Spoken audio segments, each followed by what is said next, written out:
कैसे हैं आप लोग विद्यार्थियों। हेलो विद्यार्थियों, हम आपके लिए फिर से आ गए हैं एसएससी कांस्टेबल 2023 के पेपर लेकर। तो पिछले हम हिंदी के 3 टॉपिक का 3 शिफ्ट के प्रश्न करवाए हैं।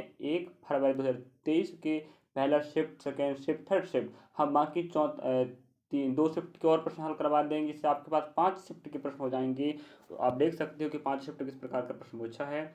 और रही बात, अब हम आपको जीके, जीएस, मैथ, रीजनिंग चारों पोर्शन हल करवाएंगे। और सबको पता है प्रत्येक से 20-20 का प्रश्न आता है और एक प्रश्न 2 नंबर का होता है। कुल आप कितने पेपर होंगे? 108, सॉरी समझ आता हूँ, 80 के प्रश्न होते हैं। तो 160 का पेपर होगा पूरा, माना जाए ना। 80 प्रश्न रहेंगे, एक नंबर दोनों, एक प्रश्न 2 नंबर का रहता है। चलिए, और प्रत्येक पोर्शन 20-20 के प्रश्न रहते हैं, जो प्रत्येक प्रश्न 2 नंबर के होते हैं। तो वहीं हम आप रीजनिंग कर अब हम आपको जीके जैसे कवर करवाएंगे, जिसमें 20 प्रश्न आपको मिलेंगे। चलिए हम देखते हैं पहला प्रश्न। 1873 में सत्यशोधक समाज, तो आप देख सकते हैं यहाँ पर क्या लिखा है, जो सत्यशोधक समाज है, ठीक है, सत्यशोधक समाज की स्थापना किसने किया था? तो आंसर क्या है? ज्योतिबा फुले। तो पहला ऑप्शन आपका राइट है। याद रखेंगे, अगर एक प्रश्न ये पूछ सकता था सत्यशोधक समाज संस्थापक कौन थे, तो अभी क्या बताते आप? ज्योतिबा फुले बताते, ठीक है। लेकिन क्या आपको 1873 भी जोड़ दिया, या यहाँ प्रश्न और क्या बन सकता है, आप देखते चलना आप लोग कि 1873 में किस समाज की स्थापना हुई थी, तो भी आप क्या बोलेंगे? सत्यशोधक समाज, ठीक है। 2-3 प्रश्न बन सकते हैं विद्यार्थियों। पहला, 1873 में किस समाज की स्थापना हुई, तो क्या बोलेंगे आप? सत्यशोधक समाज की स्थापना किसने किया, तो क्या बोलेंगे? ज्योतिबा फुले। इस प्रकार से प्रश्न पूछ सकता है। और जो आप देख पा रहे हैं, सावित्रीबाई फुले इन्हीं की पत्नी है, ठीक है। चलिए अगला प्रश्न देखते, प्रश्न क्रमांक दूसरा। आप समझ गए होंगे पहला प्रश्न का आंसर ऑप्शन नंबर पहला राइट। चलिए अगला प्रश्न को बढ़ते, प्रश्न क्रमांक दूसरा। देवप्रयाग में भागीरथी किससे मिलती है? तो यहाँ पर रिक्त स्थान पे आप खोजना ऑप्शन कोसी, यमुना, अलकनंदा, धाधरा। तो यहाँ पर आपको पता होनी चाहिए देवप्रयाग, जैसे आपको मान लीजिए आपका अलकनंदा, ये क्या आपकी भागीरथी, दोनों जहाँ पॉइंट पे मिलते हैं, इस पॉइंट को हम क्या बोलते हैं? देवप्रयाग कहते हैं, ठीक। यहाँ से जो बिंदु चालू होगा, देखो, ये आपका क्या हो गया? अलकनंदा। आपका ये क्या हो गया? भागीरथी।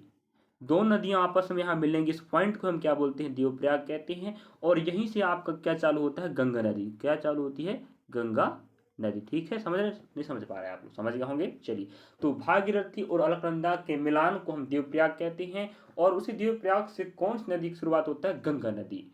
याद रखेंगे, प्रश्न पूछा है।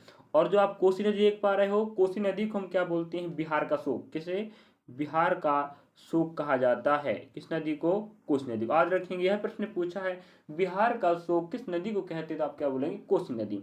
और अलकनंदा भागीरथी के मेल को हम बोलते हैं देवप्रयाग। और देवप्रयाग से शुरुआत होता है गंगा नदी का उद्गम, शुरुआत, ठीक है। चलिए आगे बढ़ते, प्रश्न क्रमांक तीसरा को हम आप अब प्रश्न क्रमांक तीसरा देखते हैं। भारत में अंतर्देशीय जलमार्ग के रखरखाव और प्रबंधन की देखभाल कौन करता है? भारत में अंतर्देशीय, अंतर्देशीय मतलब भारत के अंदर जितने भी आपके क्या हैं? जलमार्ग हैं, उनके विकास, रखरखाव या प्रबंधन, हमारे भारत देश के अंदर जो जलमार्ग है, उनके विकास, जलमार्ग को कैसे कैसे विकास करना है, उन मार्ग को कैसे रख रखाव करना है, या प्रबंधन क्या करना है, इस संपूर्ण जिम्मेदारी किसकी रहती है? आपके पास ऑप्शन दिए हैं, पहला, दूसरा, तीसरा, चौथा। तो आप बताएंगे पहला, भारतीय इस्पात। भाई इस्पात क्यों रखेगा, है कि नहीं? अब जलमार्ग काम है, जलमार्ग ही रखेगा ना।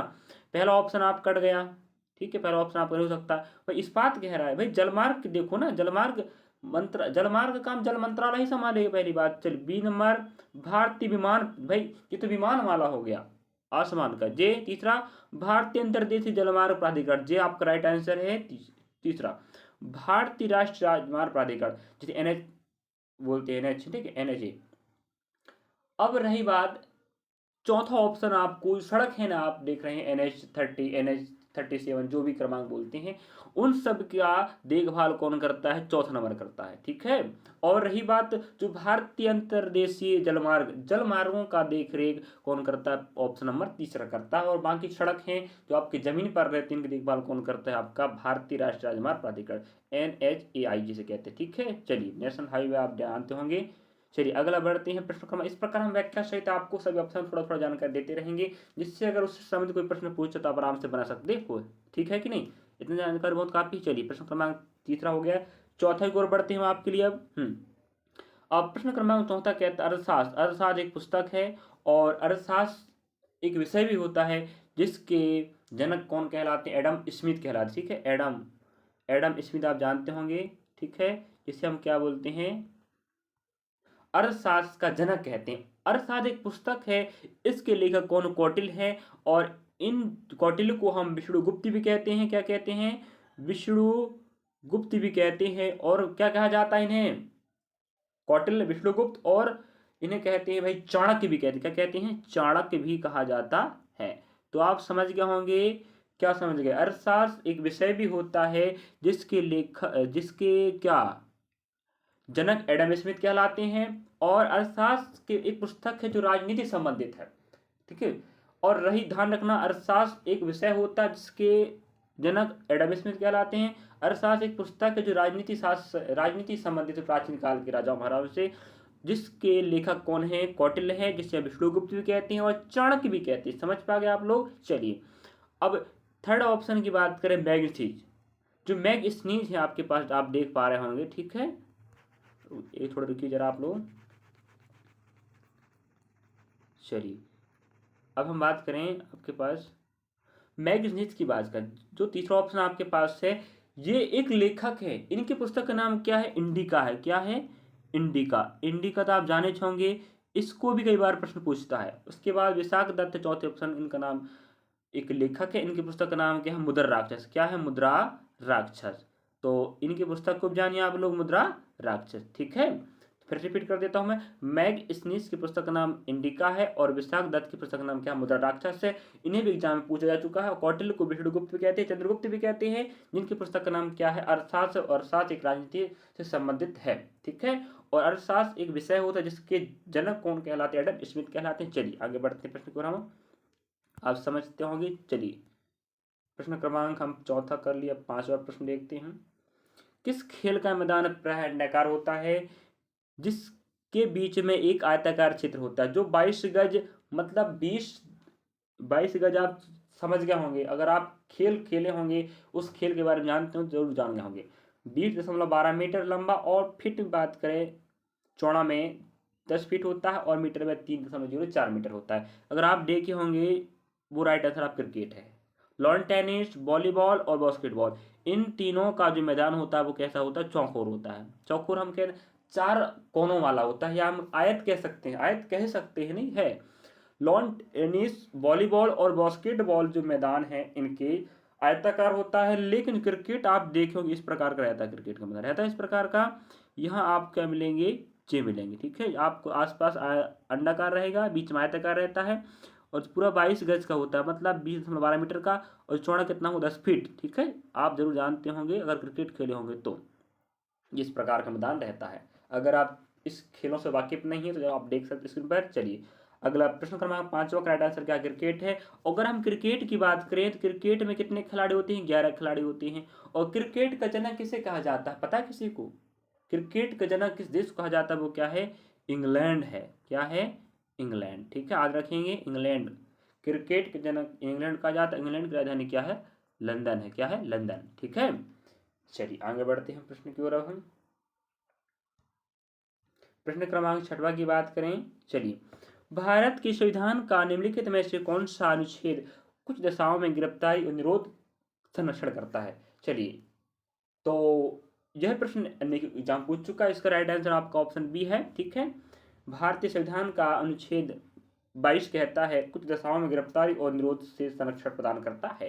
इस प्रकार अगर अगली बार यह प्रश्न पूछा तो आप जरूर बताएं। चलिए आगे बढ़ते हैं प्रश्न को लेकर। हम प्रश्न क्रमांक छठवा, राजस्थान की विवाहित महिलाओं द्वारा मनाए जाने वाला गणगौर, याद रखें, वार्षिक त्यौहार जो हिंदू माह खालिस्तान में मनाया जाता है। देखो, जो आप जनवरी फरवरी है उनको वो अंग्रेजी नाम है।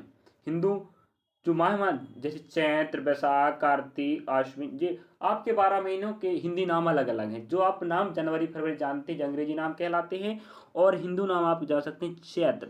ठीक है, तो इसका राइट आंसर आपका क्या है? चैत्र है। चैत्र बात करें तो सीधे आप गर्मी के समय, जो मार्च आता है ना, उसी समय चैत्र का महीना चालू होता है।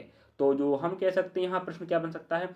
जो गणगौर है, गणगौर आपका ये क्या है, त्यौहार है, जो कौन सा त्यौहार, वार्षिक त्यौहार है, तो जो चैत्र माह में मनाया जाता है, हिंदू माह के अनुसार चैत्र है, और हम बात करें अंग्रेजी तो वो क्या है, मार्च में आता है, ठीक है, मार्च में, अप्रैल में चैत्र चालू हो जाता है।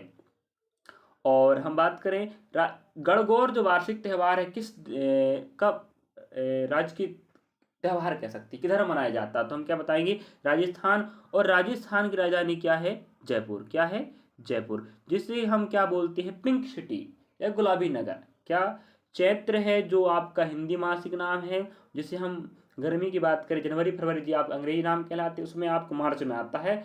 और जो राजस्थान क्षेत्र में गणगौर त्यौहार मनाया जाता है, और आप यहाँ समझ सकती हैं यहाँ महिलाओं द्वारा इस त्यौहार को मनाया जाता है। और राजस्थान एक राज्य है जहाँ गणगौर त्यौहार मनाया जाता है महिलाओं के द्वारा, चैत्र माह हिंदू माह में, और जनवरी फरवरी की बात करें तो मार्च में मनाया जाता है। और इस राजस्थान की राजधानी जयपुर, जिसे हम पिंक सिटी या अंग्रेजी में, सॉरी हाँ, अंग्रेजी में पिंक सिटी और हिंदी में गुलाबी नगर के नाम से जानते हैं। तो आप लोग समझ गए होंगे इस 7 प्रश्न का और थोड़ा बहुत आपका डिटेल जानकारी। चलिए आगे बढ़ते हैं। प्रश्न क्रमांक हम लेते हैं 8वां प्रश्न को लेते हैं। 2020 ग्रीष्मकालीन ओलंपिक में किस देश ने सर्वाधिक स्वर्ण पदक जीता था। अब रही बात ओलंपिक, जो आप ओलंपिक जैसे हम क्या बोलते हैं, देखो 2020 की बात करो, 2020 में तो हुआ नहीं, तो पहली बात 2021 में हुआ, ठीक है, 2020 का जो ओलंपिक वो 21 में हुआ है, और टोक्यो जापान में हुआ, जी याद रखेंगे कहाँ हुआ था, टोक्यो जापान में 2020 में होना था, लेकिन उस समय पता 19-20 में पूरा कोरोना काल चल रहा था, इस कोरोना काल की दृष्टिगत रखते इसको एक साल पीछे किया, आगे बढ़ाया गया, 2020 का होना था, 21 में हुआ, कहाँ हुआ था, टोक्यो जापान में, याद रखेंगे कहाँ हुआ था, टोक्यो जापान में। जापान एक देश है जिसकी राजधानी क्या है, टोक्यो। यहाँ पर आपका क्या हुआ था, ग्रीष्मकालीन ओलंपिक 2020 वाला हुआ, किस में था, इसमें सबसे ज्यादा पदक कौन जीता, चीन जीता था, और चीन की राजधानी क्या है, बीजिंग, क्या पड़ता है, बीजिंग, क्या पड़ेगा विद्यार्थियों, बीजिंग। इस प्रकार आपको पूरा डिटेल पढ़ाना, ठीक है। और रही बात यहाँ पर ग्रीष्मकालीन ओलंपिक की बात कर, ओलंपिक शुरुआत 1896 में हुआ है, कब, 1896 में। और हमारा भारत देश की बात करें तो 1900 से हमारा भारत देश इस ओलंपिक में शामिल हो रहा, मतलब द्वितीय ओलंपिक से। और यह प्रत्येक 4 साल में आयोजन होता है, और इसे विश्व का सबसे बड़ा खेल महोत्सव कहा जाता है, याद रखेंगे, फिर रिपीट कर देता हूं मैं, 1896 से ओलंपिक चालू हुआ है, 1900 से भारत शामिल हुआ है, और इसे विश्व का सबसे बड़ा खेल महोत्सव कहा जाता है। 2020 का ओलंपिक होना था टोक्यो जापान में, हुआ वहीं पर, लेकिन 21 में हुआ, कारण बता चुका हूं मैं, कोरोना काल के कारण। चलिए, और सबसे अधिक जो ओलंपिक में स्वर्ण पदक की बात कर रहे हैं, 3 प्रकार के पदक दिए जाते हैं, स्वर्ण, रजत और कांस्य पदक। तो स्वर्ण पदक सबसे बड़ा पदक माना जाता है, तो सबसे ज्यादा पदक कौन जीता था, चीन जीता था, जिसकी राजधानी क्या पड़ती है, बीजिंग। समझ पा रहे हैं, समझ पा रहे बताओ। चलिए, और डिटेल हम यहाँ पर बता दिए थे, आपको डिटेल, इतना डिटेल आपके लिए बहुत काफ़ी है, आप लिखते चलिएगा, नोटबुक आप बगल में रखिएगा विद्यार्थी, ठीक है। बाकी जानकारी आप स्क्रीन पर देख सकते हो, और कुछ जानकारी एक्स्ट्रा बता रहा हूँ उसको आप लिख सकते हो, और यह जानकारी आपके लिए काम आने वाला है। चलिए, अब संयुक्त राज्य अमेरिका की बात कर, राजधानी क्या है बताओ, वाशिंगटन डीसी। अब चीन की राजधानी बीजिंग हो गया, संयुक्त राज्य अमेरिका की राजधानी क्या, वाशिंगटन, और ग्रेट ब्रिटेन को क्या पड़ता है, लंदन, जिसे हम इंग्लैंड भी कहते हैं। रूस की राजधानी क्या है, मॉस्को, ठीक है, क्या है, मॉस्को। समझ पा गए, मैंने 4 ऑप्शन का राजधानी बता चुका हूं, अगर आपको अगली बार प्रश्न पूछता भी है, राजधानी है। चलिए आगे बढ़ते, प्रश्न क्रमांक हम 9 तरफ चलते हैं। चलिए, प्रश्न क्रमांक 9 कहता है, निम्नलिखित में से कौन सा अप्रत्यक्ष कर है। भाई, प्रत्यक्ष कर और एक होता है अप्रत्यक्ष, ठीक है, एक क्या है, प्रत्यक्ष कर, अगला होता है अप्रत्यक्ष कर। तो हमें यहाँ अप्रत्यक्ष कर की बात कर, फिल्मों के लिए निगम कर अप्रत्यक्ष होता है, नहीं प्रत्यक्ष होता है। उपहार कर प्रत्यक्ष होता है, और पहला, दूसरा, चौथा संपत्ति कर सब क्या होते हैं, प्रत्यक्ष कर होते हैं। लेकिन जीएसटी कर क्या होता है, अप्रत्यक्ष होता है। क्यों, यह बिना बताए काट लिया जाता है, सीधी बात है, ठीक है। आप प्रत्यक्ष कर मतलब जो आपको सामने से वसूला जाए, उस कर को हमको टैक्स, जिसे हम टैक्स कहते हैं ना, और जो टैक्स आप सामने से दे रहे हो उसे हम क्या बोलते हैं, प्रत्यक्ष कर कहते हैं, ठीक है। और जो कर आप नहीं दे रहे हो, सरकार उसे अपने आप काट लेती है, उसे हम क्या बोलते हैं, आप प्रत्यक्ष कर कहते हैं, जो क्या है, GST, GST, goods service tax कहते हैं, ठीक है। देखो, जीएसटी, जीएसटी, जी का मतलब होता है गुड्स सर्विस टैक्स, याद रखेंगे। गुड्स सर्विस टैक्स अंग्रेजी बोलते हिंदी में कहते हैं वस्तु एवं सेवा कर। इसको भी प्रश्न पूछा है, जब इसकी शुरुआत हुई थी जीएसटी की, तब इसको बोल रहा था जीएसटी का फुल फॉर्म क्या होता है, तो क्या बोलेंगे गुड्स सर्विस टैक्स, और हिंदी में क्या बोलते हैं वस्तु एवं सेवा कर। यहाँ से अगर आप प्रश्न पूछता बता पाओगे कि नहीं, बताइए विद्यार्थी। चलिए आगे बढ़ते हैं प्रश्न की ओर हम। प्रश्न क्रमांक 10वां आप देख सकते स्क्रीन पर। चलिए, व्यक्तिगत प्रयोज आय वह धन है जो घरेलू उपयोग, खालिस्तान और आय कर के लेखांकन के बाद खर्च के लिए उपलब्ध होता है। चलिए, ये बचत आपका राइट आंसर है। मतलब कहने का मतलब ये है घरेलू उपयोग, बचत और आयकर के लेखांकन के बाद खर्च के लिए उपलब्ध होता है। चलिए, आपका राइट आंसर ऑप्शन ए है। अगला बढ़ते हैं, प्रश्न क्रमांक 10वां हो गया। 11 की बात करें, यदि 4 मजदूरों की जरूरत है और 7 काम कर रहे हैं तो 3 अतिरिक्त मजदूर किस तरह के बेरोजगारी से पीड़ित होंगे। अर्थशास्त्र अगर आप पढ़े होंगे तो इसका आंसर बता सकते हैं। चक्रीय बेरोजगारी मतलब होता है एक काम करेगा, उसके बाद वो छोड़ेगा, उसके बाद दूसरा आएगा, इसे चक्रीय बेरोजगारी कहते हैं। प्रच्छन्न बेरोजगारी का आंसर आपका उदाहरण है। आपके पास 4 मजदूरों की आवश्यकता है, लेकिन आप क्या करें, मजबूरन 3 व्यक्तियों को और काम पर लगाए हो, तो कितने हो गए, 7 हो गए। तो अतिरिक्त मजदूर क्या कहलाते हैं, यह प्रच्छन्न बेरोजगारी का उदाहरण है। ठीक है, चलिए इस प्रकार आप राइट आंसर होना चाहिए ऑप्शन दूसरा। चलिए प्रश्न क्रमांक अगला देखते हैं, प्रश्न क्रमांक 12। चूना पत्थर खड़िया संगमरमर के विविध रूप, जैसे आपको पता है संगमरमर और चूना पत्थर खड़िया, इनका जो रासायनिक फॉर्मूला होता है, जिस चीज से बने होते हैं वो एक होते हैं, वो क्या, कैल्शियम कार्बोनेट। ठीक है, कैल्शियम कार्बोनेट। चलिए, ये इसका फॉर्मूला है। विद्यार्थी याद रखें, फॉर्मूला भी याद रखना चाहिए आपको। क्या, फॉर्मूला भी याद करेंगे। चूना पत्थर, जो चूना पत्थर आप जो गांव तरफ जो या जो चूना जिसके माध्यम से आप लिपाई पुताई करते हैं, उस चूना पत्थर कहते हैं, जो खड़िया है। और जो आपका क्या, संगमरमर। संगमरमर चट्टानें आप देखे होंगे, तो ताजमहल बना है वो इसी के पत्थर के माध्यम से बना है। वो संगमरमर, चूना पत्थर और खड़िया, सब का फॉर्मूला क्या होता है, कैल्शियम कार्बोनेट, जिसका फॉर्मूला मैं लिख चुका हूँ CaCO3। इस प्रकार आप पता होनी चाहिए था। और आप जबलपुर भेड़ाघाट तो देखे होंगे, जबलपुर मध्य प्रदेश के रहने वाले हैं तो भेड़ाघाट तो देखे होंगे, वहां पर आप संगमरमर पत्थरों का आनंद जरूर लिए होंगे। और जो आगरा में ताजमहल है, जिसे शाहजहां ने अपनी बीबी मुमताज बेगम की याद में बनाए हैं। ठीक है, जो संगमरमर के पत्थरों से बनाया गया है, जिसका फॉर्मूला होता है कैल्शियम कार्बोनेट, याद रखेंगे। चलिए आगे बढ़ती हैं, बहुत कुछ जानकारी बता चुका हूं मैं। प्रश्न क्रमांक हम 13 की ओर बढ़ते हैं। सीवी चंद्रशेखर को खालिस्तान में उनके योगदान के लिए पद्म भूषण से सम्मानित किया गया था। चलिए, अब यहाँ बात करें हम ऑप्शन। ठीक है, चलिए यहाँ पर हमारे प्रश्न क्रमांक 13 की बात करें तो 13 में आप क्या दिख रहा है, सीवी चंद्रशेखर को भरतनाट्यम के लिए क्या दिया गया था, पद्म भूषण। तो भरतनाट्यम में इन्होंने अपने योगदान दिया है, और भरतनाट्यम को बढ़ाने में या इन्होंने उस क्षेत्र में काम किए, जिस कारण से भारत सरकार ने इसे पद्म भूषण पुरस्कार दिया है। ठीक है, और पुरस्कार हर क्षेत्र में अलग अलग होते हैं। पद्म विभूषण, भूषण, पद्म श्री। देखो, जो पद्म पुरस्कार 3 प्रकार के होते हैं। पहला पद्म क्या, विभूषण, पद्म भूषण और पद्म श्री, याद रखेंगे।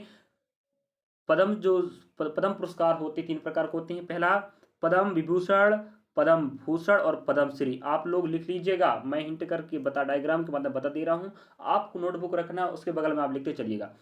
ठीक है, तो इन्हें कौन सा पुरस्कार दिया गया, पद्म भूषण दूसरे नंबर का, पद्म विभूषण, पद्म भूषण, पद्म श्री होता है, 3 प्रकार का होता है।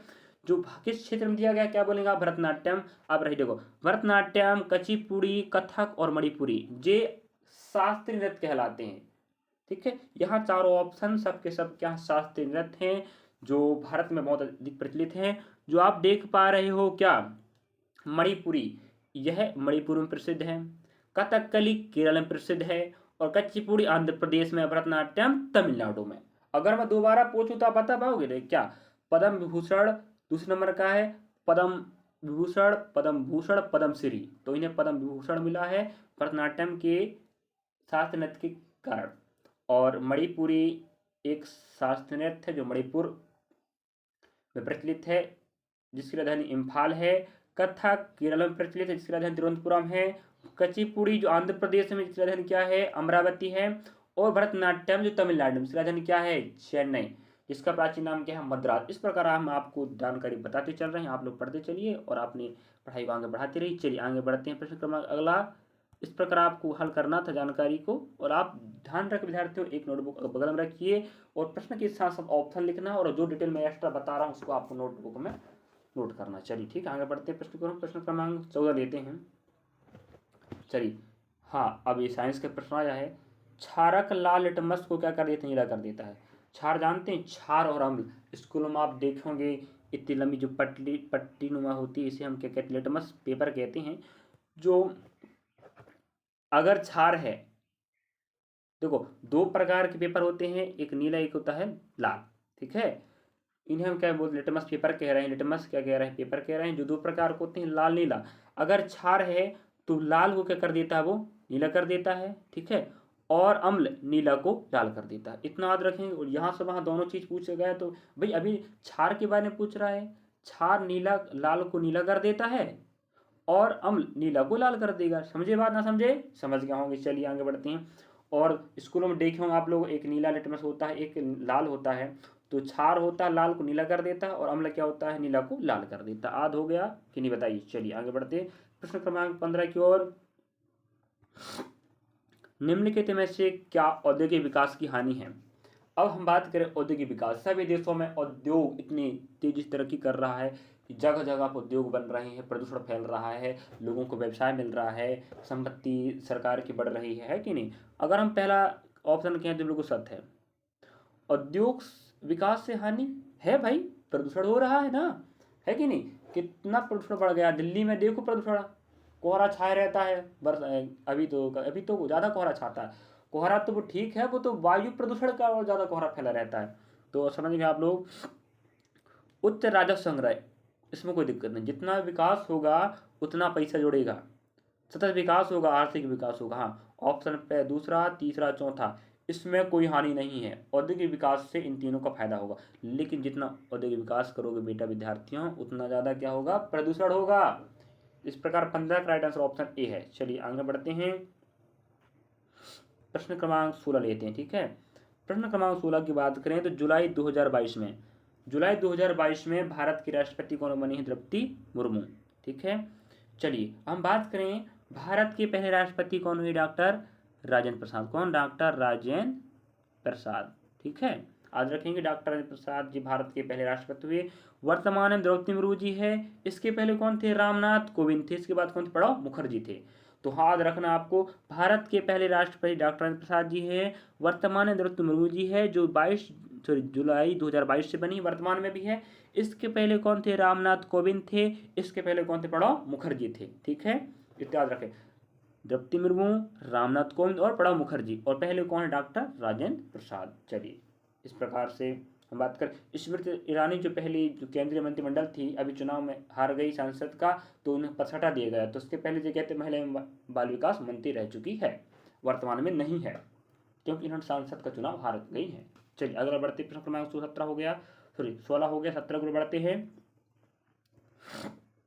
चलिए अब प्रश्न क्रमांक 17 आप देखिए क्या आंसर आनी चाहिए इसका। चलिए, खालिस्तान कैबिनेट और राज्यपाल के बीच संपर्क की एकमात्र कड़ी है। मतलब एक राज्य के कैबिनेट मंत्रियों और राज्यपाल की बात हो रहा है, तो उनके बीच में जो संपर्क कड़ी वो कौन? मुख्यमंत्री होता है। मुख्यमंत्री ही ऐसा है जो कैबिनेट और राज्यपाल, जिस कोई कैबिनेट कोई प्रस्ताव पहुंचा रहा है तो वो किसके पास पहुंचाएगा? मुख्यमंत्री के पास। मुख्यमंत्री उसको कहाँ पहुंचाएगा? राज्यपाल के पास। तो जो बीच की कड़ी होता है, ठीक है। ये संघ लोक सेवा आयोग मतलब होता है राज्य लोक सेवा, जिसे हम कहते हैं मध्य प्रदेश का, तो हम MPPSC कहेंगे, ठीक है। Madhya Pradesh public service commission, MPPSC। उसी प्रकार जो PSC होता है, जिसे हम राज्य लोक सेवा कहते हैं, राज्य भाई हर राज्य का अपना अपना लग जाएगा, है कि नहीं। तो MPPSC पब्लिक सर्विस कमीशन, संघ लोक सेवा आयोग कहते हैं, ठीक है, हिंदी में। अंग्रेजी में पब्लिक सर्विस कमीशन, PSC लोक सेवा आयोग हिंदी में कहेंगे। जो राज्य का अपना अपना होता है। महाधिवक्ता, जो आप जान सकते हैं, जो राज्य का क्या होता है? वकील कहलाता है। राज्य का क्या है? जी न्यायिक अधिकारी है, यह न्यायिक वकील है। राज्य की तरफ कोई केस अगर है राज्य के क्षेत्र में, तो उसका केस कौन लड़ेगा? महाधिवक्ता लड़ेगा, ठीक है। चलिए, और मुख्य चुनाव आयुक्त इसी के निर्देश से राज्य में क्या होता है, चुनाव होते हैं। चलिए, तो आप समझ गए होंगे जो दूसरा, तीसरा, चौथा अपना अपना पद है और इनका अपना अपना क्या है, कार्य है। चलिए आगे बढ़ते हैं, प्रश्न क्रमांक 18 की ओर बढ़ते हैं हम अब। प्रश्न क्रमांक 18 कहता है 30 अप्रैल 2022 को चीफ ऑफ आर्मी स्टाफ का पद भारत किसने संभाला। तो आप जानते हैं chief of army staff, army का सबसे मुखिया कौन है, मनोज पांडे। ठीक है, इस प्रकार रखेंगे 18 का। चलिए आगे बढ़ते हैं हम, अगला प्रश्न देखते हैं, प्रश्न क्रमांक 19। नवंबर 2022 तक, वो आप करंट अफेयर का प्रश्न कह सकते हैं, नवंबर 2022 तक की स्थिति के अनुसार भारत में केंद्रीय सूचना प्रसारण और युवा कार्यक्रम और खेल मंत्री कौन थे, अनुराग ठाकुर। ठीक है, वर्तमान में ये नहीं है, यह है। आप इसका पता लगा कि आप मुझे क्या बताएंगे, क्या बताएंगे, उस पर कमेंट बॉक्स में लिखकर बताएंगे वर्तमान में भारत के केंद्रीय सूचना प्रसारण मंत्री और युवा कार्यक्रम और खेल मंत्री कौन है। ठीक है, मैं आपके लिए होमवर्क छोड़ता हूँ। 2022 से जब थे, अब 2024 चुनाव हुआ है लोकसभा का, उस समय कौन सा सांसद जीता और कौन वर्तमान में क्या है, खेल मंत्री है, युवा कार्यक्रम या सूचना प्रसारण मंत्री है। चलिए आपके लिए प्रश्न छूटता है 2022 अकॉर्डिंग कौन है, अनुराग सिंह ठाकुर। अगला प्रश्न, प्रश्न क्रमांक 20। अलरमेल वल्ली निम्नलिखित में किस शास्त्रीय नृत्य के प्रतिपादक है। आप क्या, भरतनाट्यम। फिर बता चुका हूँ मैं, भरतनाट्यम तमिलनाडु का शास्त्रीय नृत्य है और कथकली केरल की है, उड़ीसा उड़ीसी की है और कथक कहाँ की है, उड़ीसा। समझ चाहता हूँ, कथकली आपके कहाँ की है, देखो कथक आपका उत्तर प्रदेश का है, कथकली आप केरल की है। ठीक है, याद रखेंगे, भरतनाट्यम तमिलनाडु, कथकली केरल, ओडिसी उड़ीसा, कथक उत्तर प्रदेश। इस पर आपको याद रखनी चाहिए। अब है आपके लिए 20 प्रश्न मैंने करवा दिया हूँ, बाकी जानकारी है आप लोग देख के लिए विद्यार्थी। इस प्रकार से मैं हर शिफ्ट का, अभी 1 फरवरी 2023 का फर्स्ट शिफ्ट का मैंने 20 प्रश्न जीके के लिया हूँ और उसी प्रकार मैंने हिंदी के भी 3 शिफ्ट के प्रश्न करवा चुका हूँ। आपका सहयोग बना रहे तो ऐसे ही मैं आपको डाटा लाता रहूँगा और आप देख सकते हो इस प्रकार प्रश्न अगली बार इससे पूछता है। थोड़ा थोड़ा जानकारी मैं संबंधित व्याख्या सहित बताता रहूँगा, जिससे अगर उससे संबंधित कोई प्रश्न अगर आपकी जान में आता तो आप आराम से बना सको, है कि नहीं। बताइए, कमेंट बॉक्स में बताइए आपको वीडियो कैसा लग रहा है और बेहतर मैं करने का प्रयास करता रहूँगा। और आप नया है वीडियो देख रहे हैं तो जरूर सब्सक्राइब करें, जिससे